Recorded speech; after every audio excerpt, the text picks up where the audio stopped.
बारामती तालुका police ठाण्याच्या बाहेर प्रचंड गर्दी जमलेली. हातात फलक घेतलेले कार्यकर्ते होते, वकिलांची फौज होती, आमदार रोहित पवार आणि योगेंद्र पवार सुद्धा होते. ही सगळी गर्दी जमली होती एक FIR करण्यासाठी. अजित पवारांच्या अपघाती निधनानंतर आक्रमकपणे चौकशी करण्याची मागणी करणाऱ्या रोहित पवारांनी बुधवारी मरीन लाईन्स पोलीस ठाण्यात DGCA, VSR विमान कंपनी आणि एरो हँडलर कंपनी यांच्या विरोधात गुन्हा दाखल करण्याची मागणी केली होती. पण त्यावेळी FIR नोंदवून घेण्यात आली नाही. त्यानंतर गुरुवारी सकाळी रोहित पवार, योगेंद्र पवार हे हजारो कार्यकर्ते आणि वकिलांसोबत बारामती तालुका पोलीस ठाण्यात गेले आणि त्यांनी तिथे FIR नोंद करण्याची मागणी केली. त्यावेळी रोहित पवार आणि पोलिसांमध्ये बाचाबाची झाली. कार्यकर्त्यांनी घोषणाबाजी सुद्धा केली. पण रोहित पवार DGCA बाबत आक्रमक का झाले आहेत? DGCA वर गुन्हा दाखल का करायचा आहे? तो कुठल्या पोलीस स्टेशनमध्ये दाखल होऊ शकतो? मरीन लाईन्स पोलीस स्टेशन असो किंवा बारामती तालुका पोलीस स्टेशन, गुन्हा दाखल का केला जात नाहीये? सगळी माहिती समजून घेऊया त्या व्हिडिओमधून. नमस्कार, मी चिन्मय आणि तुम्ही पाहताय बोलबिडू. बुधवारी रोहित पवार आणि अमोल मिटकरी मुंबईतल्या मरीन लाईन्स पोलीस स्टेशनला गेले होते. त्यावेळी त्यांनी DGCA विरोधात गुन्हा नोंदवण्याची मागणी केली. त्यानंतर पोलिसांनी FIR नोंदवून घेण्यास नकार दिला. वरिष्ठ पोलीस अधिकाऱ्याने FIR नोंदवून घेण्याचं काम थांबवलं असा दावा रोहित पवार यांनी केला. त्यावेळी पोलीस आणि रोहित पवार यांच्यात बाचाबाची झाली. तेव्हाच रोहित पवारांनी आपण बारामती तालुका पोलीस ठाण्यात गुन्हा दाखल करण्यासाठी जाणार आहोत असं सांगितलं होतं. त्यानंतर गुरुवारी नेमकं काय घडलं तर गुरुवारी सकाळी 10:30च्या सुमारास रोहित पवार, योगेंद्र पवार आणि अजित पवारांचे बंधू राजेंद्र पवार हे बारामती तालुका पोलीस ठाण्यात दाखल झाले. त्यावेळी एकच वादा अजितदादा, अजितदादा अमर रहे अशा घोषणा मोठ्या संख्येनं जमलेल्या बारामतीकरांनी दिल्या. जो गेला तो साधा माणूस नव्हता, महाराष्ट्राचा तारणहार होता, FIR घेतलीच पाहिजे असं लिहिलेले पोस्टर हातात घेऊन मोठ्या संख्येने कार्यकर्ते जमा झाले होते. त्यावेळी राजेंद्र पवार यांनी माध्यमांशी बोलताना सांगितलं की रोहित पवार आणि त्यांचे सर्व सहकारी मिळून जी काही मागणी करायची ती करतील, पण सर्वसाधारणपणे बारामती आणि संपूर्ण महाराष्ट्रातल्या लोकांना जो मोकळेपणा पाहिजे, याबाबतची माहिती पाहिजे, ती मिळत नसल्याने लोकांना शंका जास्त येत आहेत. तर पोलीस स्टेशन बाहेर जमलेल्या कार्यकर्त्यांनी माध्यमांशी बोलताना अनेक शक्ती हा गुन्हा दाखल करू देत नाहीत, म्हणून आम्ही बारामतीकर मोठ्या संख्येनं हा गुन्हा दाखल करून घ्यावा यासाठी जमलो आहोत. आम्हाला घातपात वाटतोय, कारण त्यांच्याकडून जे सांगण्यात येत आहे, ब्लॅक बॉक्स जळाला वगैरे, या गोष्टी संशयास्पद वाटत आहेत. जो अपघाताचा रिपोर्ट आहे तो दिला पाहिजे असा दावा केला. पोलीस स्टेशनमध्ये गुन्हा दाखल करण्यासाठी आलेले योगेंद्र पवार बोलताना म्हणाले की VSR कंपनीवर गुन्हा दाखल झाला पाहिजे, ही आमच्या सगळ्यांची मागणी आहे. इथे दादांचे समर्थक, दादांचे प्रेमी आणि बारामतीचे नागरिक जमले आहेत. योग्य ती कारवाई व्हावी, बारामती पोलिसांकडून न्याय मिळेल याची आम्हाला 100% खात्री आहे. DGCAचा रिपोर्ट आला होता. त्या रिपोर्टमध्ये असं सांगितलं की क्रिमिनल निग्लिजन्समुळे, विमानाचा मेंटेनन्स न केल्यामुळे या सगळ्या गोष्टी घडल्या आहेत. असं असेल तर मग त्यांच्यावर गुन्हा दाखल झाला पाहिजे, कंपनीची सखोल चौकशी झाली पाहिजे. या सगळ्यात रोहित पवार जवळपास 2 तासांपेक्षा जास्त वेळ बारामती तालुका पोलीस स्टेशनमध्ये होते. बारामती तालुका पोलीस स्टेशनमध्ये गुन्हा नोंदवण्यास पोलिसांनी नकार दिल्यानं रोहित पवार आक्रमक झाले होते. त्यांची पोलिसांसोबत बाचाबाची झाली असंही बातम्यांमधून सांगण्यात आलं. तर रोहित पवारांनी काल मुंबईत केलेला अर्ज क्राईम ब्रँचकडे वर्ग करण्यात आलाय. पुणे SIT, क्राईम ब्रँच या संपूर्ण प्रकरणाचा तपास करते. त्यामुळे SITकडे अर्ज दिल्याचं पत्र पोलिसांनी रोहित पवार यांना दिलं. पण या सगळ्यात बारामती पोलीस स्टेशनमध्ये रोहित पवारांनी जे 2 पायलट येणार होते ते अचानक कॅन्सल झाले.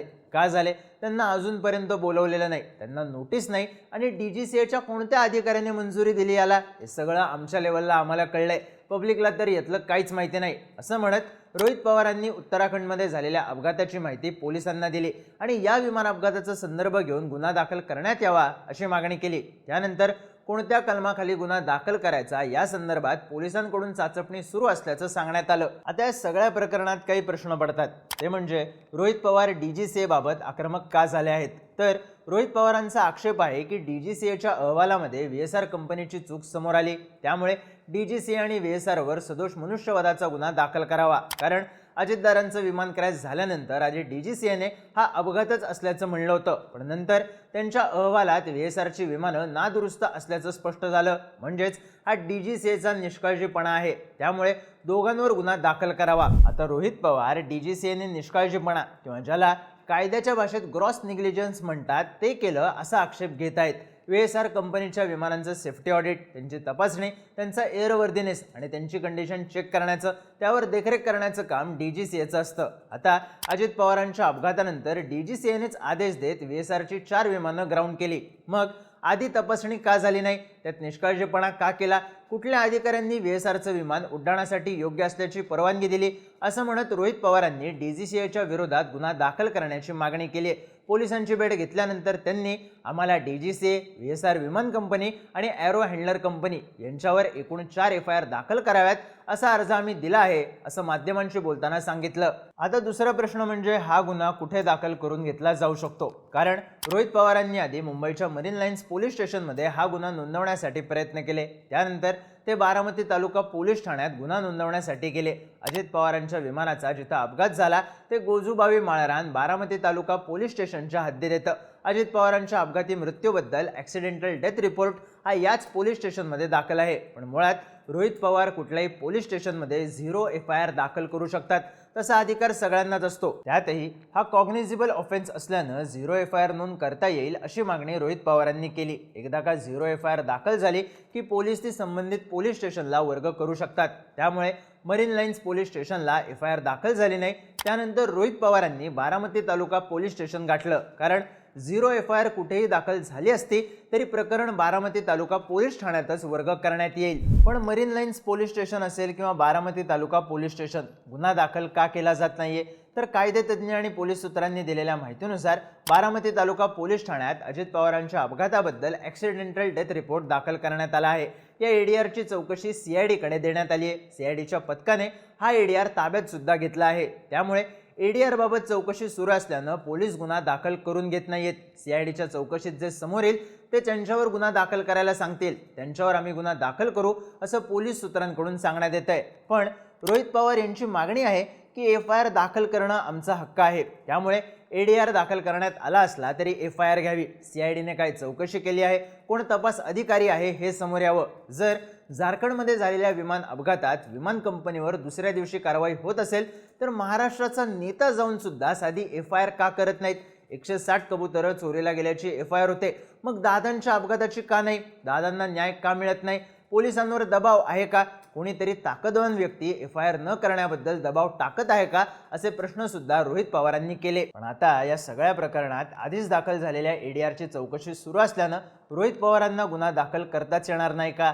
तर BNSच्या कलम 175(3) अंतर्गत कॉग्निझेबल ऑफेन्स असल्यानं प्रायव्हेट कंप्लेंट रोहित पवार करू शकतात। यानुसार ते पोलीस गुन्हा दाखल करून घेत नाहीत, त्यामुळे कोर्टाने याची दखल घ्यावी असा अर्ज कोर्टात करू शकतात। त्यानुसार कोर्ट या प्रकरणाची शहानिशा करायला सांगून गुन्हा दाखल करण्यासंदर्भात आदेश देऊ शकतं।